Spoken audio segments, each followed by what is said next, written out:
record this. And great to see everybody. Pamela, Ellen, Walter Fanberg, Tracy Barnett. I'm going to pick on you, Tracy, from Stella Maris. Make sure that you repost your introduction and use the drop-down menu that says all panelists and attendees. So everybody who's come into the room, look at your posts in chat. And if you didn't select all panelists and attendees, then only the panelists, and that's just me and Tom Najjar today, can see it. So we want you to use chat so that everybody can see your introductions. And this is going to be, the chat is sort of like the business card exchange, where you can share your information. If we're talking about things and you've got some resources, that's the place that you can use, where you can post it.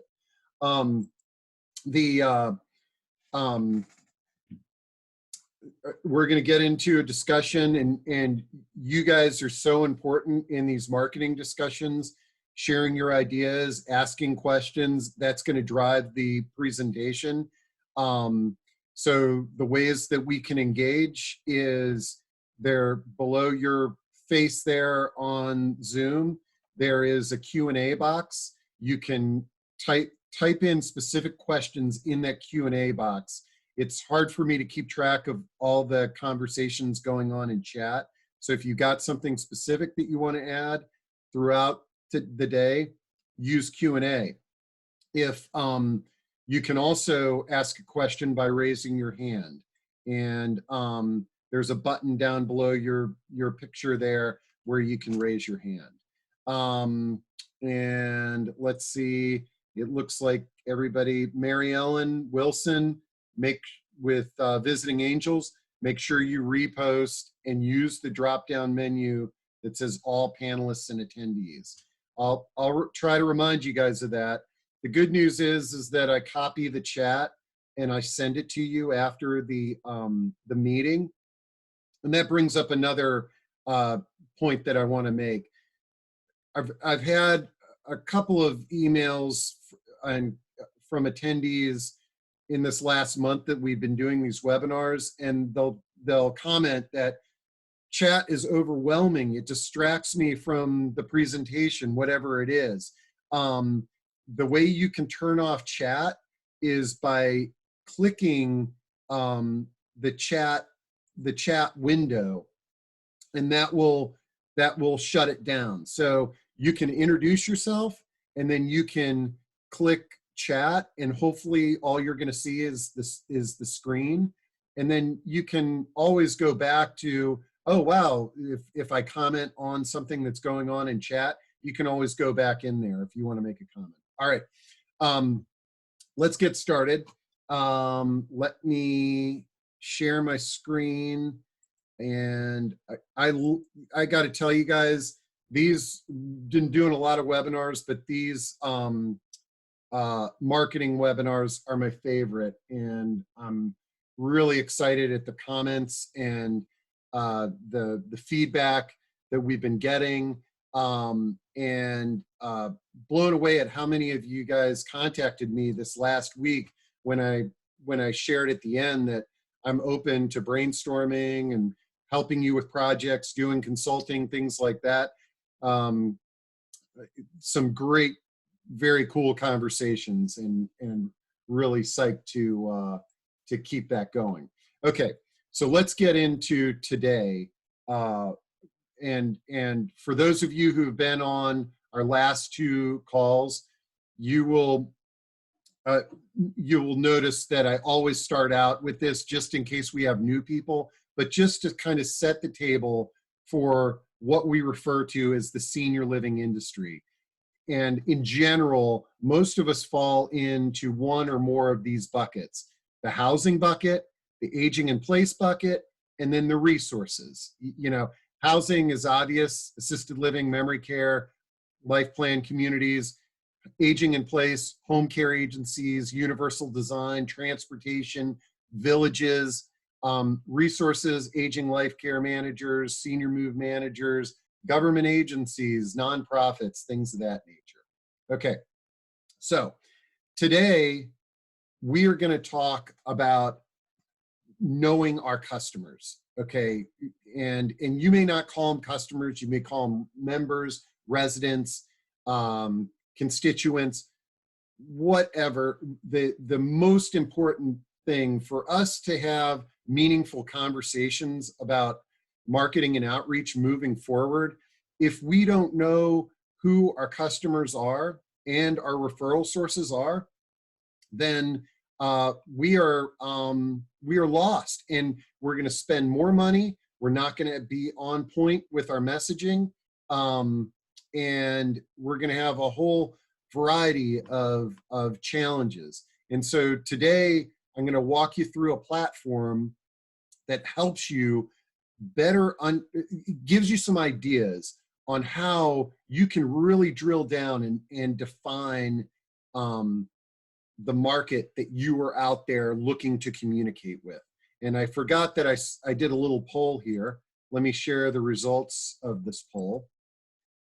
And so one of the things that I'd like to add, and you can see this in chat, we have a wide variety of different types of businesses. It's one of the coolest things about these online discussions is that we have a wide variety of different organizations and businesses, ranging from volunteer-driven initiatives to well-funded senior housing organizations. And so you can see there's a variety of the different types of ways that each of us get our business. Some is direct, where literally, all the customers, it's kind of like a retail establishment. It's sort of like your customers are walking in the door and you're working one-on-one, very little referrals, ranging to a mix of referrals and direct customers. And then there are quite a few businesses in our senior living landscape that are 100% referral based. Think about a doctor's office. For the most part, a doctor's office lives off of referrals, 100%. You might get the chance direct customer from an insurance company, but those are those results to give you an idea of who's there. So it looks like most of us, this doesn't surprise me, most of us lean more towards professional referrals. And part of the reason is because selling senior services is not easy. This is not easy work, guys.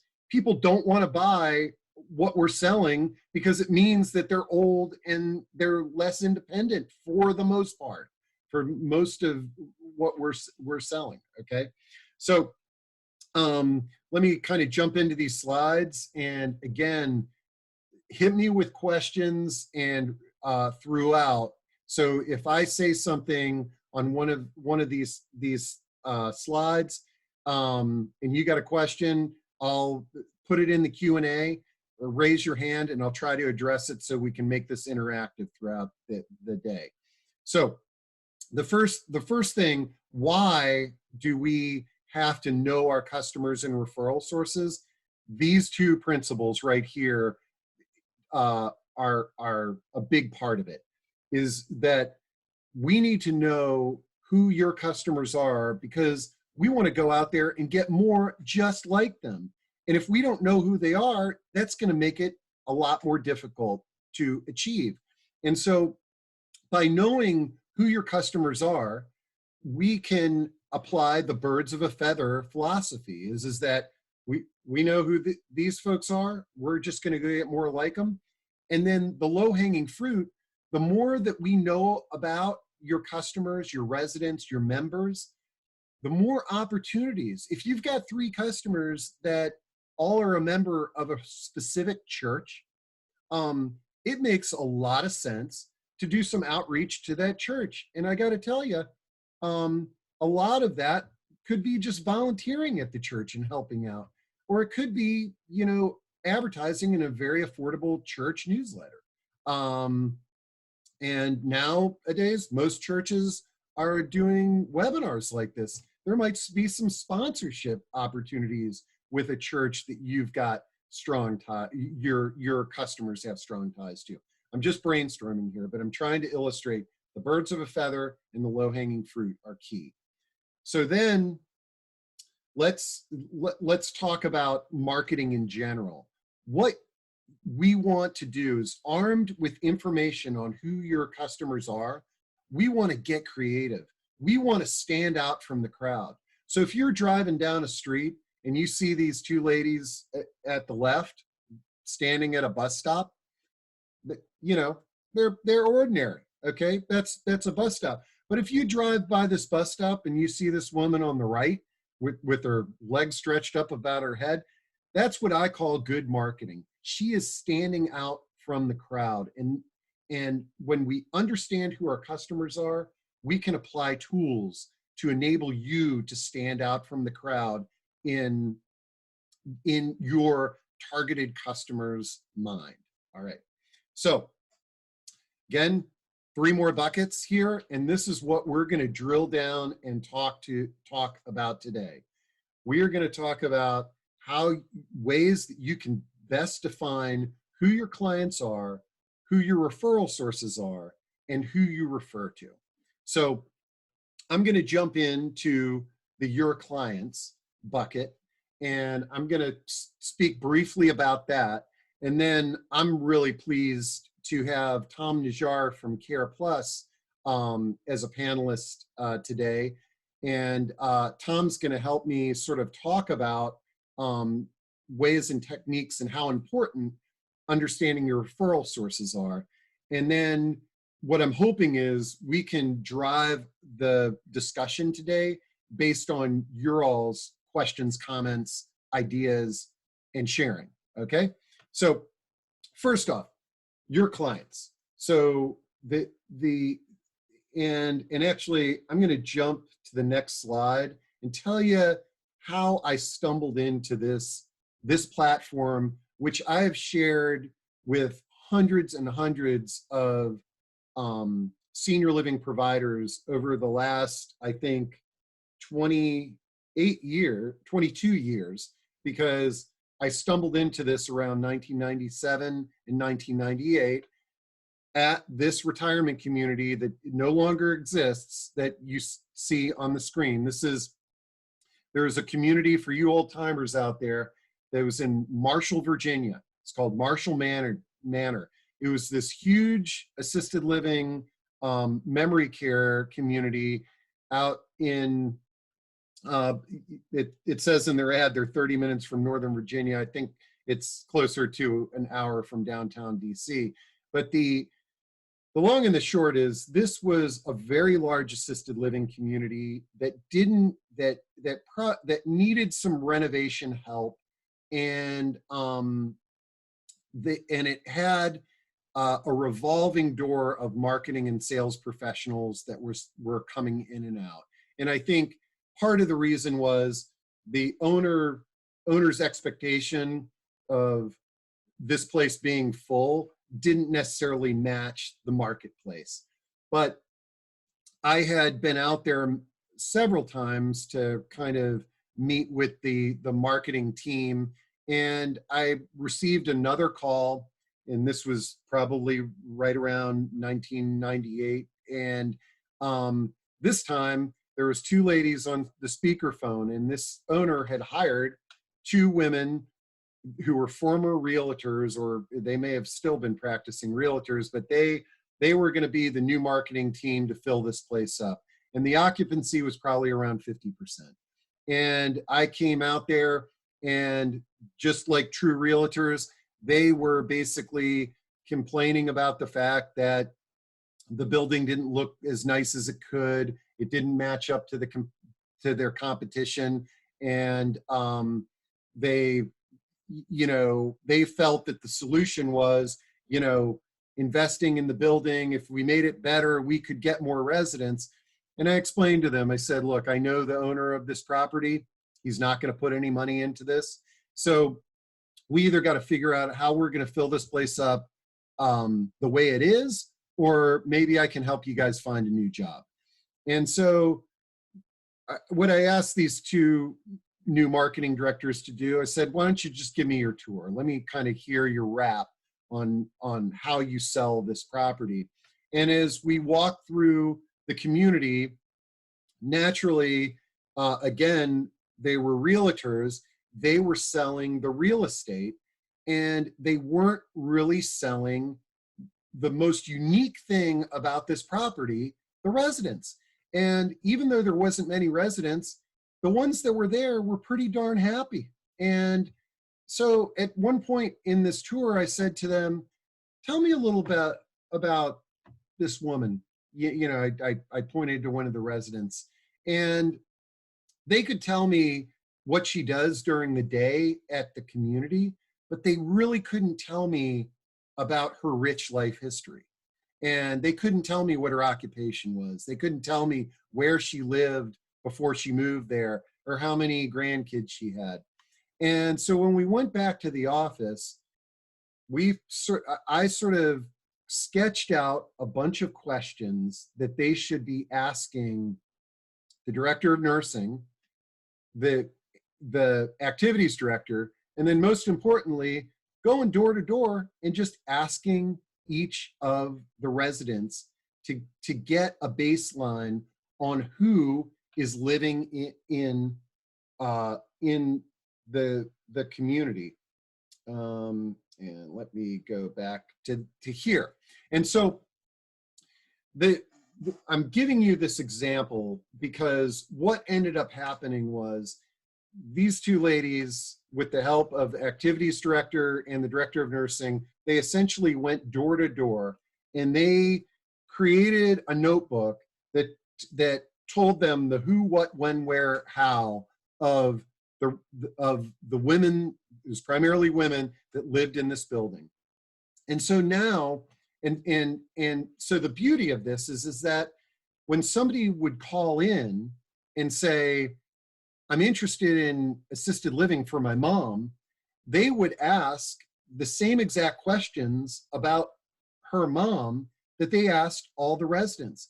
And they could spout back all the similarities that these that mom has with the other residents there living there at Marshall Manor.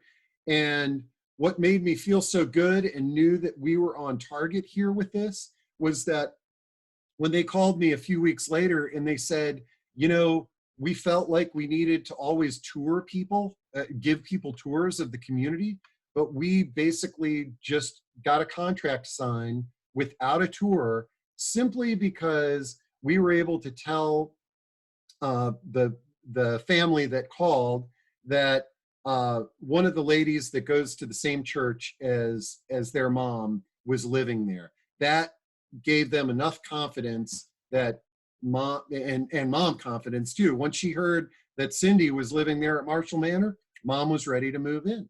And so the long story here is that regardless of whether you are a retirement community or a home care or an aging life care manager, the profile of your clients, that is your unique selling advantage.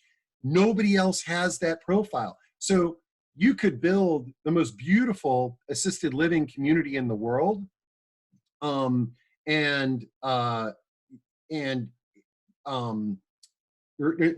could have the most dilapidated assisted living community in the world, and somebody could build a brand new one across the street, and you might think that, oh, it's going to be lights out, but that new assisted living community doesn't have your resident community. That is your selling point.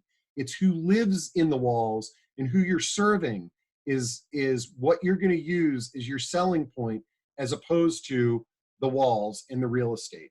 So when we do this customer profile, whether it be door to door, and we're going to get into this real quick, the first thing that we want to know is who they are, their profession, their hobbies now, their hobbies 20 years ago, their family, their groups, their faith. These are all tentacles that tell the story of your customers, and they can enable us to go get more just like them. What you don't need to survey the customer on necessarily on what you are providing, but this is very important. And I see this in, I've seen this I've seen this in home care agencies over the years, is where they may think that they are providing, what we're doing is we're providing in-home care.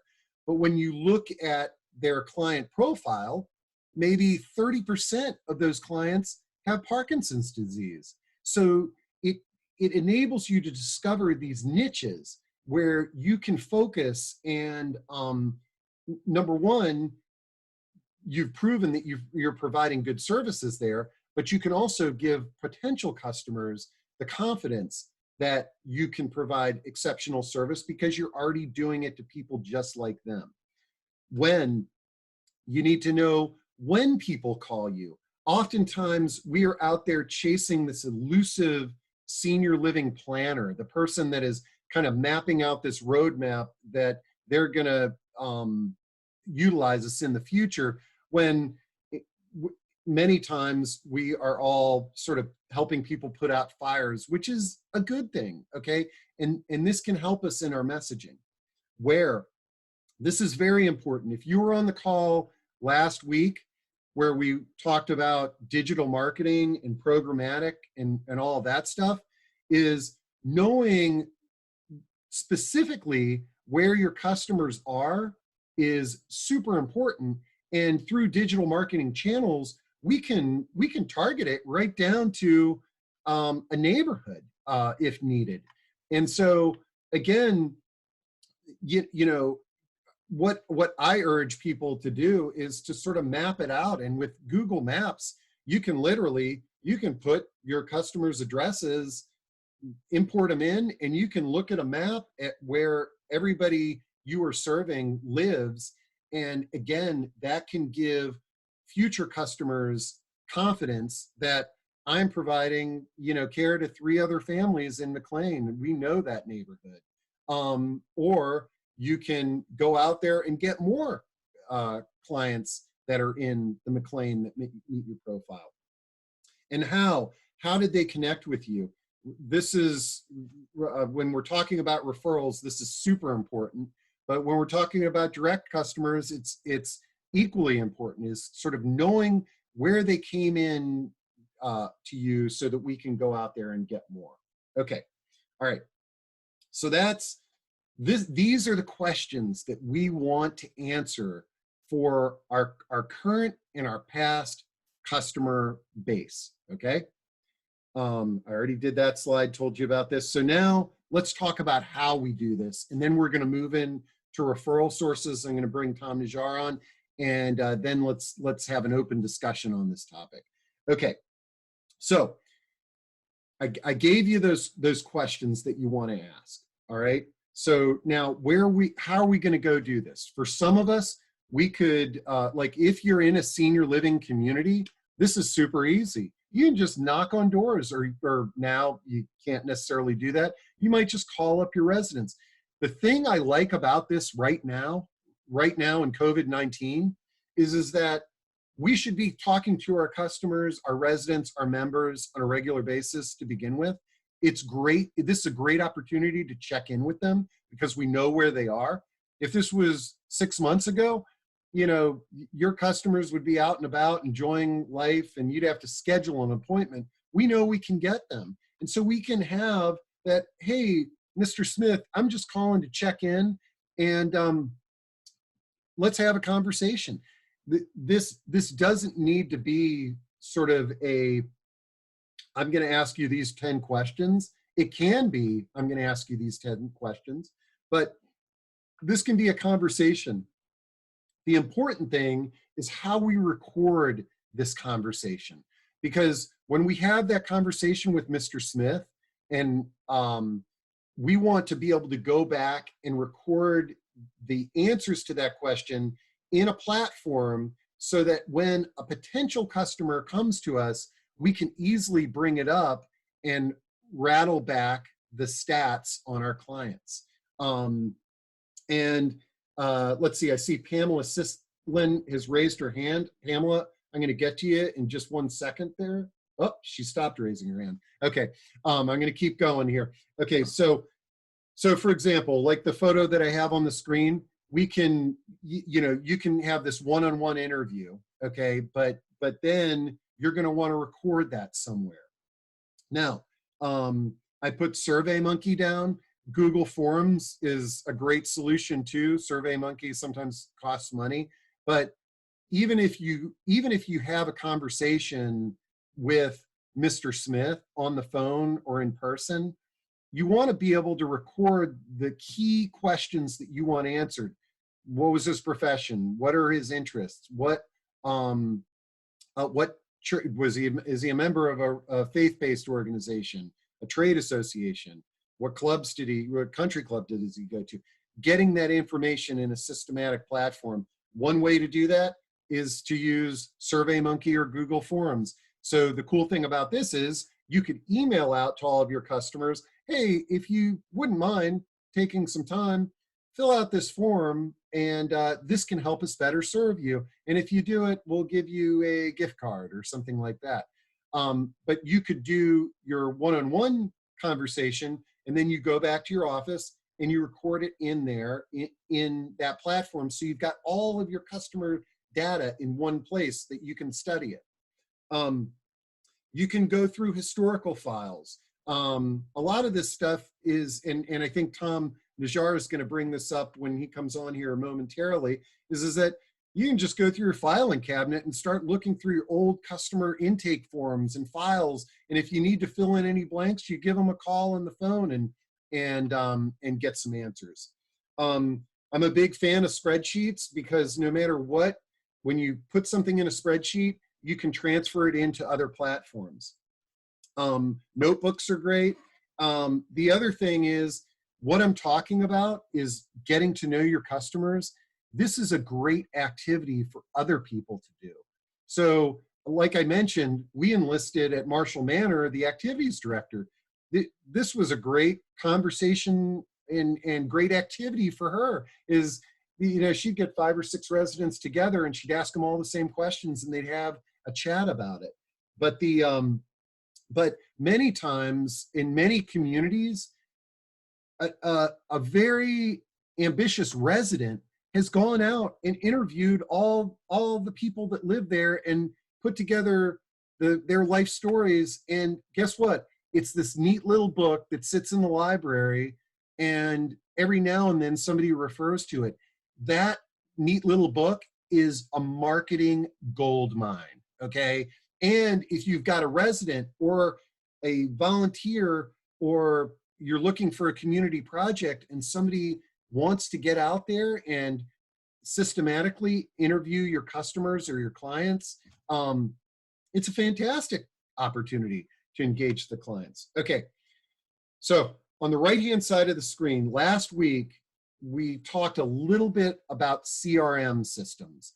And in our online community, I did a little poll where we asked people what CRM systems they use, and they fall into 3 buckets, okay?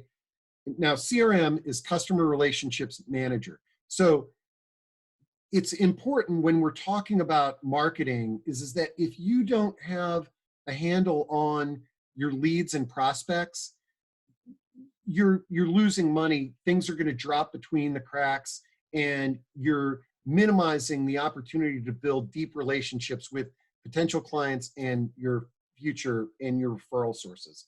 And so there's 4 buckets. Homemade solutions. Homemade solutions are perfectly fine, especially if you've got a small business. It could be an old Rolodex. It could be a spreadsheet. It could be your Outlook inbox. The key is being organized and having a system. And then the next bucket is out of the box. Things like MailChimp, Goldmine, Zoho, Copper. These are affordable CRM platforms that can appeal to all businesses. In fact, Salesforce is an out-of-the-box CRM. It requires a fair amount of customization to work, but that is an option out there for you. They're a profession. What we saw based on our polling is there's a bunch of profession-specific CRMs. Aging Life Care has one called Junicare. Senior housing has quite a few. The home care, I know there's more than one, but one that came up was called ClearCare. And then the last bucket for a CRM is one that has been created specifically for your organization. Many of the franchises that are in our community mentioned that they have a proprietary platform. So you're mining your customers' data and you're putting that together, and then by having a CRM or a system, you're going to enable the dialogue that goes on between your prospects and your referral sources and you to be managed. Okay, so whoops, I'm going the wrong way. Come on. Your referral sources. I love this. Okay, and I'm gonna get Tom Najjar. I'm gonna bring him on because I'm gonna say a few words about this, but to make it more authentic, I'm excited to have Tom share his story. So referral sources drive our business. Just to let you know how powerful the referral sources are, for example, these networking events that we do live most of the time, we've surveyed the members, the people that come to those meetings over the years on a regular basis. And the thing that we find is that on average, the professionals that attend these networking events are working with 75 different seniors and families on a monthly basis. And they are providing, on average, 21 referrals per month to other organizations. Okay, that could be home care, durable medical, and assisted living here and there. And I think if we all reflect on sort of the conversations that we have, we realize that, yeah, gosh, I do give a lot of referrals. I help people with what I can help them with, and then I jump in and connect them to my partners. So the process that I just described about going and creating your client profile, you want to do the same exact process with your referral source, with your referral sources. And it's oftentimes surprising to me that you know how many organizations I run into that don't have a really good handle on. You see the little button I've got there is that we want to know who your VIP list. You want to have this drilled into the back of your mind that I get referrals from nursing home social workers, emergency room staff, and chiropractors, and or aging life care managers, for a better example. And then we want to be able to create a strategy that enables you to get more of those referrals. So, Tom, I got you on here. So the reason I wanted Tom to come on is that, you know, many years ago when I sort of stumbled into this platform that I'm preaching here, Tom and I had a lunch to do some brainstorming, and I sort of threw out this whole concept of, you know who your clients are, know who your referral sources are. And I was just blown away because Tom went right back to his office and he got to work on it and started seeing results. And so, Tom, maybe just kind of share some of the perspective that you've learned over the years on sort of outreach and knowing your customer and your referral source profile. Sure. Thank you, Steve. It's great to be here. I appreciate the opportunity to share my experience and a bit of history. First, if my audio somehow starts to wobble or get bad, let me know. It's happened before, and I'll jump on a call. I'm on my computer audio, and it usually works, but just in case. It sounds good right now. Okay, great. So I wish I could see everybody out there, but I can't. You guys, I think, can see me and Steve, and this is great to be here. So this is a great opportunity. So yes, as Steve mentioned, some time ago, and this is probably dating back to, I'm thinking 2006, Steve, 2007. I looked at my notes and referenced someone who helped me with this project. And yes, this idea was amazing. Over the years, Steve and I have met to brainstorm various ideas, including a fairly recent meeting sometime late last year. And I'm always amazed at the out-of-the-box thinking he has and great ideas. So what he's referencing to now is an idea. At the time, I was using a software system that was like new to the industry for home care, a computerized system that had telephony that we could have caregivers call in and schedule, but it lacked the ability to track sales and client data, say referrals, things like that. That stuff was all buried in intake sheets and just various locations, client files. And Steve has suggested if there's a way to track that information, find out who your biggest referral sources are. And I had an idea who some of them were, but I thought to myself, this is great. So I actually got lucky. I put an ad in the paper for some help and hired this one. It's an odd hire because she was available for 3 months only. She was going to be moving out of town and she had a little bit of time available, was an HR graduate, but was a whiz at Excel and had a mind like nobody's business. So she came on board. I told her what I needed. The information she gave me back was, I was just amazed. I was floored. It was much more than I expected. Just analyzing data and putting together all the records to let me know exactly who was my top referral source and by how much. And again, this is back, what we're talking 13 years ago. And to my amazement, this one referral source, a care manager at the time, who's now retired, had referred to me over $1 million in business at that point in time. And I was like, wow. I mean, I knew she referred a lot, but this was really more than I had imagined. So obviously I owed her a big, big thank you and then some.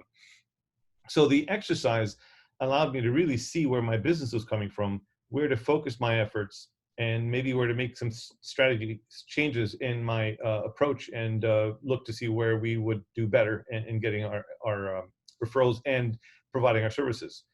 And at the time, we probably provided, I'd say, 90% of our services in private homes, and the rest, 10%, would be scattered among maybe a nursing home or assisted living or independent living or various other places. And what I've noticed over the years is that's evolved into different mix. So from 90%, we went to about 70-30, where 70% is private homes and 30% assisted living, which represented the referral sources too. So we would get referrals from assisted livings as well and provide the services there while residents are there, and in addition to needing home care as well. And fast forward to today, it's actually become 50-50, which really surprised me. So 50% of our clients are in their own homes, and the other 50 are in a combination of assisted or skilled or various other places. And we are being in-house at some independent living communities that obviously lends to that fact as well. So in a nutshell, that just is the data that you gather and can analyze is so helpful to tell you where you are, where you're going, and maybe where you need to go if it's not the direction you were originally anticipating. I love it, Tom. Number one, I love it, and I know the audience loves it because they got a break from me babbling nonstop. But the a few things that and part of the reason that Tom and I had met years ago was that his business was doing well, but he was noticing a downturn and had no idea that that just one referral source retiring could have such an impact. And sort of the trends that are occurring in your organization, they're easy to miss, okay? Because we're busy doing a lot of stuff. But, I love the example that Tom brings up of sort of this balance of in-home care and community care. It only takes like once you sort of forge a new market, like once let's say you're a home care agency and one independent living begins to start to develop a partnership with you, you've now got the ingredients to go out and reach every independent living community. Okay, you've got a story to tell. Okay, and all it takes is one, and you can sort of see where Tom has now grown that to where it's a high percentage of your business, which is awesome. And so whether it be your customers or your referral sources, it's just really having a handle. Now, the thing that is also really important, and we sometimes miss out on this, and Tom brought it up, is how much revenue you're generating. Okay, so it's like sometimes we're sort of like, oh, Missy, she gave me a referral this week, and she gave me one 2 months ago, and she gave me another one last year. But what's important is to add up how much those referrals are worth, okay? Because it begins to give you a handle to quantify how powerful Missy is to your organization, and how if I could just get one more Missy, my business is going to increase by 10%, you know? And over the years, I've given this talk so many times. There was one, I think it was, as I remember it, it was a nursing home that put a whiteboard up in their lunchroom, and it said, this is our VIP list. And so everybody in the organization saw the names of these important referral sources to the organization, so that, you know, when the person at the front desk gets a call from Missy, she knows that, oh, wait, let me make sure that I go get the admissions director. I know she'll want to talk to you. It made those VIPs true VIPs. And what this nursing home ended up doing was, anytime they added a new VIP to the list, it would be sort of a pizza day at the center. And they would celebrate the fact that we just got a new referral from somebody who's never referred to us before. And the pizzas were all stacked there right by the VIP list, so everybody could see the new name. Because, you know, you can only imagine how much that would be worth. Getting 2 or 3 referral sources, 2 or 3 referrals in a nursing home could be worth hundreds of thousands of dollars. So, And Steve, I want to add something as well. It's where you market to that could become your specialty as well. So, for example, we marketed a lot and developed partnerships. Really, it's really the partnership and the relationship that we built with AG life care professionals, with assisted living communities, with SNFs, skilled nursing facilities, with hospice agencies. But as an example, hospice was never our strong suit. It was never a big referral source. We never really dedicated the time to become the hospice agencies. There were others that did great at it, so it was fine. We didn't need to be the hospice agency. We got some referrals, but in talking to some friendly competing home care companies, of which I know quite a few, one of them in particular said they get a ton of referrals from hospice. That's what they live off of, and that's great. But it's really where you market to. There's business out there, and if you do a good job there, and I'm sure we all do, it's just a matter of keeping your word, developing a track record, and developing the experience that you have in working with that referral source. And of course, in turn, you become a referral source for them too. It should be back and forth. Yeah, years ago, there was a home care agency in Northern Virginia that opened up, and they only did home care for people that were doing orthopedic rehab. So, you know, joint replacement. And I was intrigued by that, because I was like, wow, that's, you know, talk about giving your customers confidence. Is that, you know, if you have multiple hospice customers, new customers are going to feel confident that you can take care of their mom and dad. So great points there. So then just, I'm going to leave you on there, Tom. Feel free to jump in.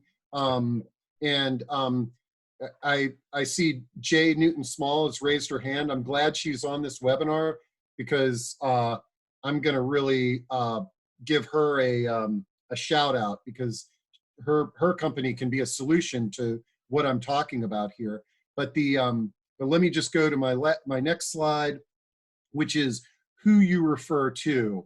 And so this is what this is where these are the VIP lists that you should be on. Okay, so if you refer to a nursing home, they should have your name on a whiteboard that says, I'm a VIP. And when you call, they should know your name, okay? Because you're giving them a referral, which is helping build their business, okay?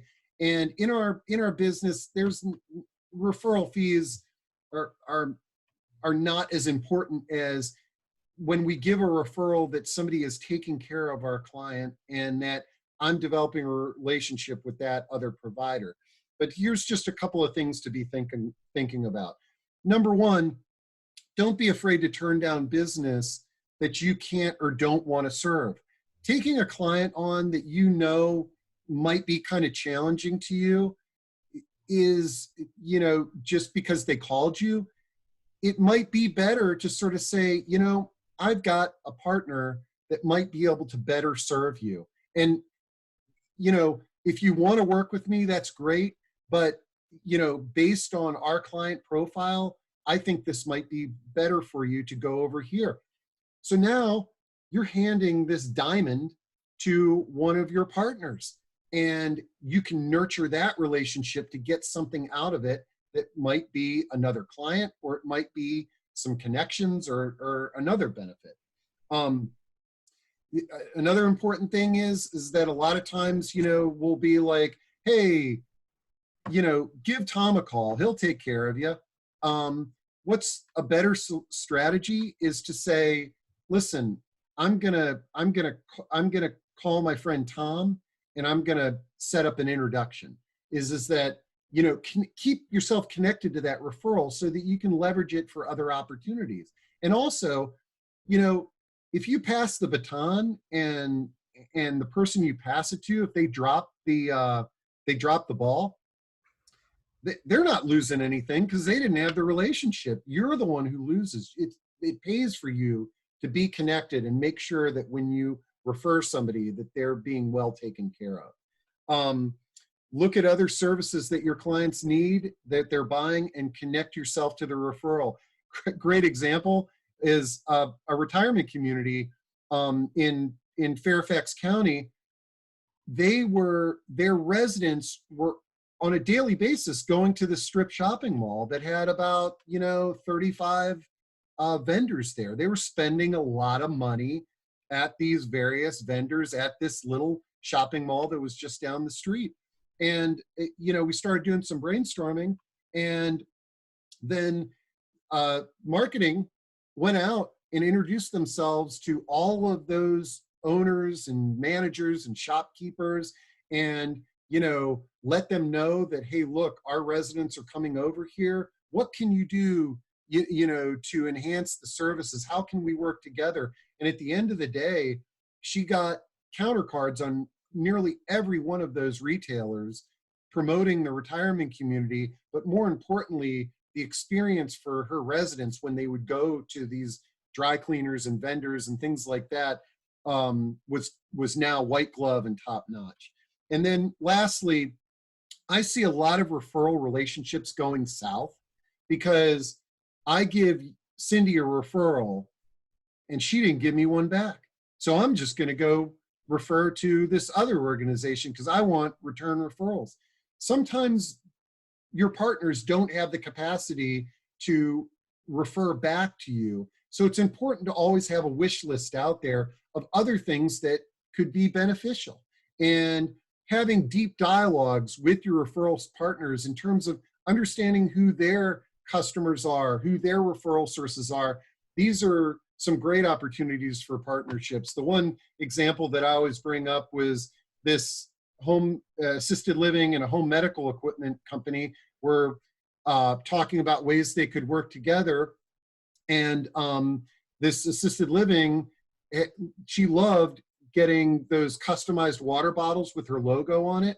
And she had run out. They were at this meeting and she goes, oh, I just ran out of my water bottles. I love to give these out. And the home medical equipment company said, you know what? I'm going to order the next batch of water bottles for you. And we're going to double the order because we're going to put your logo on one side, mine on the other, and then we'll both be giving them out. And it was just a great, it wasn't a cross referral thing. It was just a winning idea. Okay. I'm going to leave that up there, and I'm going to call on Jay, because Jay Newton is from a company called Memorywell. And Jay, can you hear me? Can you hear me? Yeah, Jay is from a company called Memorywell that does biographies of people. Okay, so this is this awesome opportunity to sort of have this nice gift and nice treasure for your clients and your families, but then also having this unbelievable customer intel. So Jay, you want to say a few words? Thanks so much, Steve, for this. And I was, loving hearing about your marketing plan and knowing about people's life stories, because that's exactly what we do. And as Steve said, we have a network of more than 700 writers across the country. We work to tell the life stories of seniors entering care. And not only does that provide a really lovely gift for families, but we also, because we use writers, we have keywords and we tag all the data in our stories. And so we have 72 different data points. And we can send you all the data that we do. And it really gives you a holistic picture of your clients and who they are. And really helps you, I think, target other clients, knowing like that the age demographics, the religious demographics, like family demographics, wealth and all of that. I mean, that's all information that we collect. So it's super powerful, the amount of data that we collect. And I think it's super interesting also to see, we also can help, connect folks if they want to be connected and they're isolated and there's other folks in their areas that have similar interests. We've offered that as a service as well. So just being able to sort of harness that information, I think, is super powerful, is what Steve's saying. Cool. All right. Yeah. And Jay, I think you put your contact info in chat. I did. I put the website, but I'll add my personal contact information now. Awesome. No, great. Glad you're on this call. Okay. That's a great example of a way to kind of leverage one service for another. All right. And I see another hand being raised. It's the world famous Susan Rannick. Susan, do you have a question or a comment? No, I don't have a question. I think you're doing a great job. Know, like, and trust. Everybody's a dot, and our job is to connect the dots. Yeah. And the cool thing is that, on one hand, we might think that, it's sort of like a lot of times we look at our marketing plan as this is the secret intelligence that I don't want to share with anyone. I don't want my competitors to know what I'm doing. I don't want, anybody to know I'm gonna crack this code. But what I would say is, we got close to 200 people, 200 providers on this call today. All right. And if each of these providers are working with 25 to 75 different seniors each month, this is an exponential audience. And if we're all speaking the same language, is that when we meet and interact with people and we can clearly communicate who our referral sources are and who our customers are, it makes life easy for referrals. Another awesome marketer out there raising his hand, Daniel Sanders with For Sales. Hey, Daniel. Did you have a question? Yeah. Hey, Steve. How are you today? Good. Okay. So one of the big things that we've seen over the years, and anybody who knows me knows that I do about 98% of our business by referral and word of mouth. One of the big things that makes a difference is don't always be out there looking for a referral fee. You don't do this for the referral fee. So there are people who will pay money, but for example, realtors, they can't do that. They're disallowed from paying referral fees except to other realtors. You should be making those relationships and doing those and giving those referrals because it's somebody who will make the client's life better. When you focus on what helps the client move forward, and rather than your own pocketbook, the pocketbook does follow. Very well said. And I feel like sometime over the years, we've seen a lot of companies out there offering referral fees, and they kind of come back and report that it actually had a negative effect. Is that, you know, we just want to make sure that the people that we're handing over are taken care of, and that's where the wish list comes into play, and that's where a good relationship comes into play. That can deliver way more than some $300 to $500 referral fee that somebody might be willing to give to you. If I could jump in real quick. Yeah. Yeah. So, and it doesn't have to be a direct referral, an indirect referral, help out in some way, form or another, offer to do something for them. I was working with a home health agency, for example. We were supposed to meet that day, and she called in sick and said, I couldn't make it, but oh my gosh, I'm supposed to drop off some bagels at this skilled nursing that I go to every single Wednesday, and they're expecting it. Do you mind helping me out? Absolutely. I ran down, got the bagels for her, dropped them off, just a way to help market. I'm working with at least 7 or 8 other home care agencies where we're meeting weekly on Zoom to talk and collaborate and strategize and learn from each other. What are you guys doing? Who's accepting COVID patients? Who's not? How are you handling this? Who's got PPEs? What do you guys need? We're all competitors, but we're friendly, and we're actually more resources than anything else because we can refer back and forth to each other. So there's so many ways to do this. There are, you know, if you think about it, everybody could be a potential referral source. And to Susan's point, people do business with people they know, like, and trust, not that they expect a referral from just because you gave them one, and vice versa. So Yep. those are important points.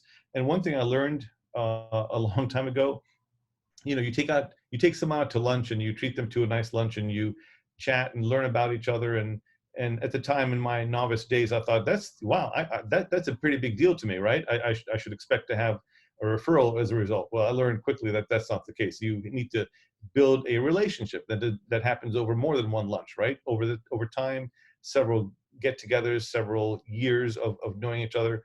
And the old sales statistics say you need to touch somebody, 7 to 10 times, up to 12 times before you can expect something.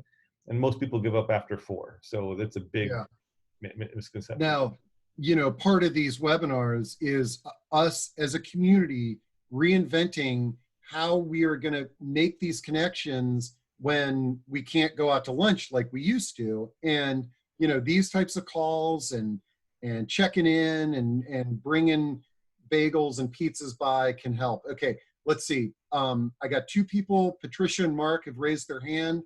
And I got a question from Linda. As a downsizing designer, to whom and how would I market my webinar that will assist families with the steps needed to move into an independent living community, and also to those who would like to start this much needed business such as mine? So this is a great question, and I'm hoping, Linda, that some of the attendees will give you some feedback in chat.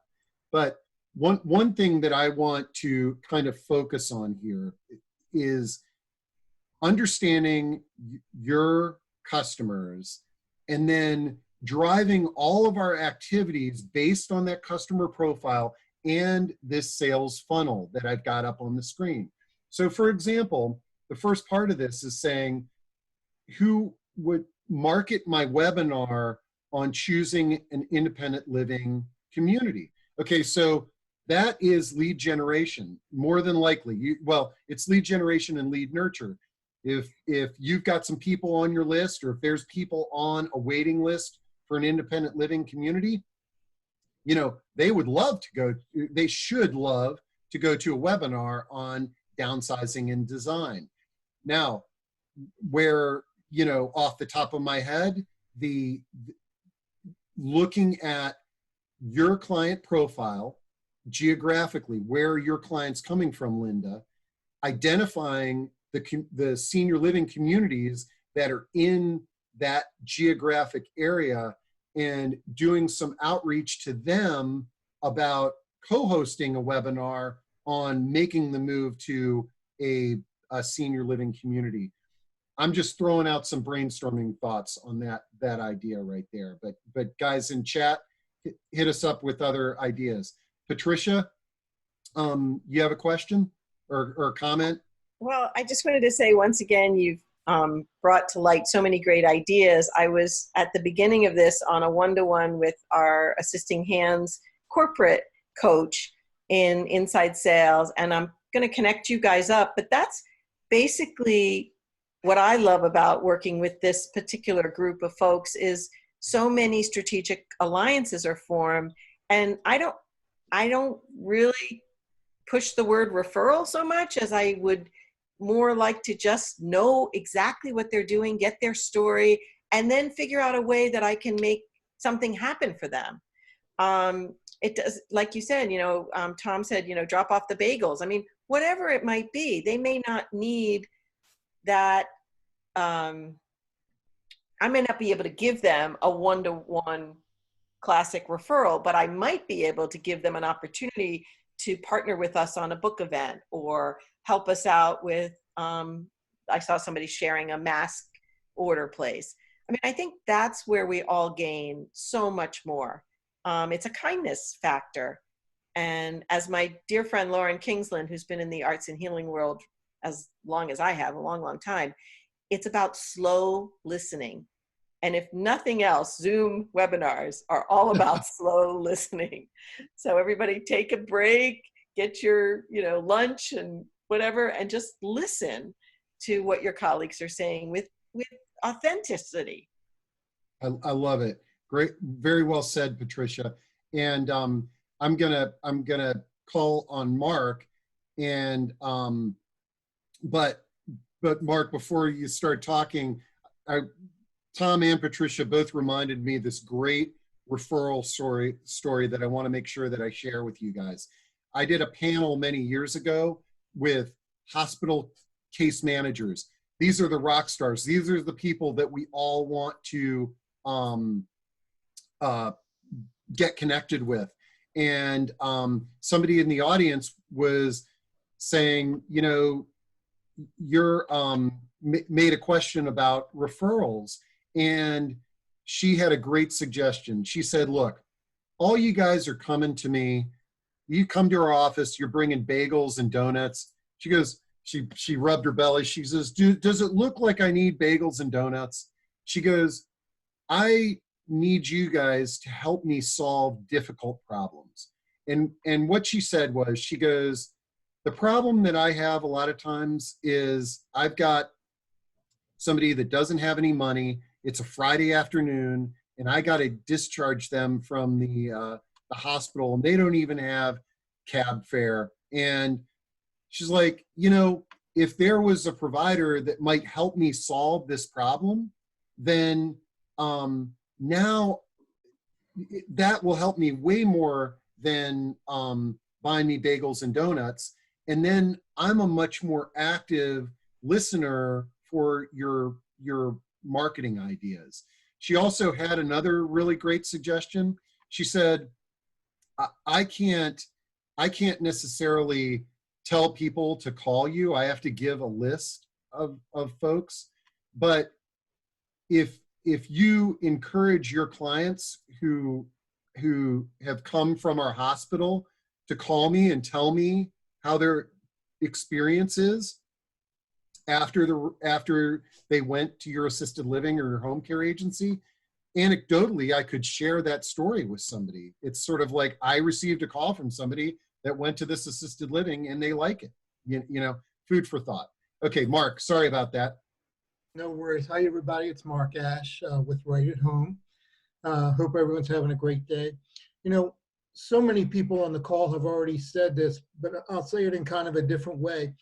We meet in these networking groups and we exchange business cards, but sometimes we don't even meet people outside of that exchange of business cards. And I think it's incumbent upon each of us to sit down with each of the members that's in that room or each of the members that are on this call so we can best understand how each other's business works, who each other's customer is, how they do business, and what type of person they are, because we are all in this business to serve seniors and their families. And if we can learn about each other's businesses, A, that's the strength of the marketing group itself. B, we can be in Mrs. Smith's home and refer her to Tom, refer her to Susan Ronick, and so on, because we're listening. We know how those people, their businesses work, and we can truly help the client that we're in the service for. And so it does take listening, it takes relationship building, but it's not just, hey, let's go out and party. It is sitting down and truly understanding that person's business, including, as Tom said earlier, your competitors, because you want to understand how they work. And if you can't handle a referral, you can make a good referral to them. We're all in this to lift each other up. And if we are selfless, we will get the results. Everybody will get the results that should be coming, and the fruit of that labor. I love it. Thanks, Mark. I'm going to get to one last question or comment, and that's Anna, and then we'll wrap things up. But I'm going to send out a survey. I want to follow up with everybody on kind of like, I've blocked off these Tuesdays at noon, and I sort of feel like we're on to something here on this topic. And I'd love to get everybody's feedback on kind of what some of the next steps that you want to see us take, because there's a million things we can talk about, from email marketing to direct mail to writing content and things like that. But I like the idea of a progression where maybe we all kind of like go back and do some homework and have a session where we share our customer and referral source profiles. Who knows? I want your feedback on that. Anna, or in parentheses, Bonnie Barilla. Oh, I don't have a question. Oh, okay. Sorry about that, Steve. Sorry. Hey, well, why don't you just tell us who you are? What organization are you with? I'm with 5-Star Premier Residences of Chevy Chase. All right. And I have 17 years in senior living, assisted memory care, and skilled nursing. So Great. in Montgomery County. Thank Awesome. you, Steve. Thank you. Thank you. You bet. Okay. All right. And let's see. Patricia says, not often on these calls, but the local chambers are so helpful with additional networking and support. I salute Margie Graff, RCC, and GBCC.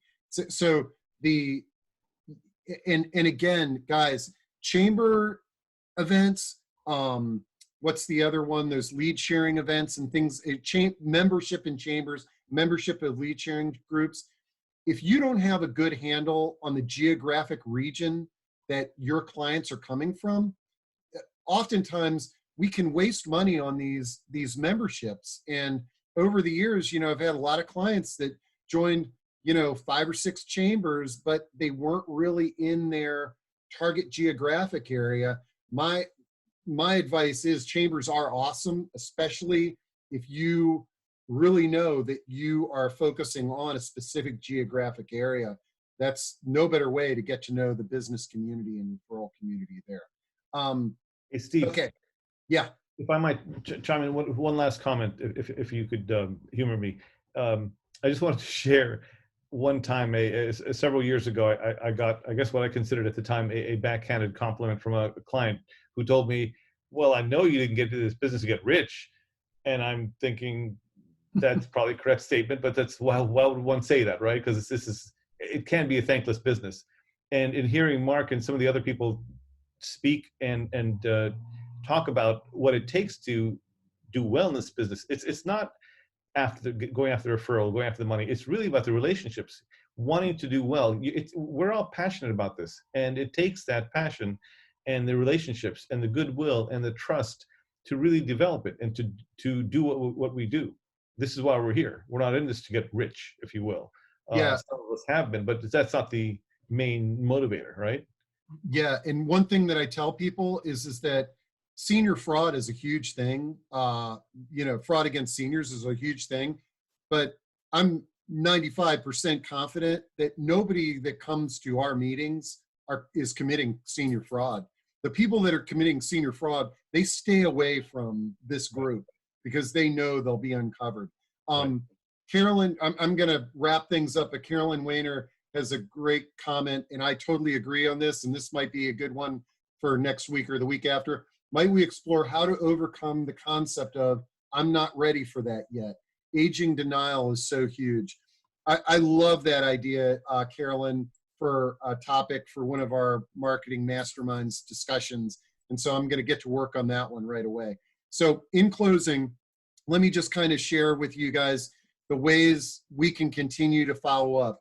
Number one, I bookmarked Tuesdays at noon. So just, you know, we're going to do something on marketing Tuesdays at noon, whether we got 20 or 200 people. We got a free online community, and within that online community, we have the Marketing Masterminds group. That's how I got those data on all the CRMs that you guys are using. And so I'm going to continue to sort of have discussion questions out there that can help us. Third, and this kind of blew me away because I threw this out last week, and I probably had a dozen calls this past week. You can reach out to me. I'll send you a link where you can schedule time right on my calendar. I love brainstorming and doing it informally, but you know, I've got a handful of clients and projects where people are like, Steve, look, I want you to kind of take care of this, and I'll put together a proposal and figure out how I can do that for you. But I'm all into just giving you some good brainstorming tips and letting you fly. But if you want to work more formally with me, we can make that happen. And then, as many of you know, we've sort of put a pause on the next print edition of Sourcebook in the Maryland and DC area. We are working on Philadelphia right now, but I'm sort of coming up with a bunch of different digital products ranging from programmatic to, you know, if webinars and anything like that. We really want to kind of reinvent what we're doing for the community here in the future. And I'd love your guys' feedback and input on that. So with that, I'm going to end the meeting. I'm going to make sure before I end it that I cut and paste the chat. And hopefully we'll see most of you back next Tuesday for another good session. Tom, thanks for joining. I think you really added a lot to the discussion today. Thank you so much, Steve. Thanks for the opportunity. It's great to talk and share. I love sharing my history and collaborating, learning from others. As always, I fully believe each one of us has at least a nugget to share. Absolutely. Yep. Thanks a lot. Okay. Okay. Take care. Talk to you soon. Okay.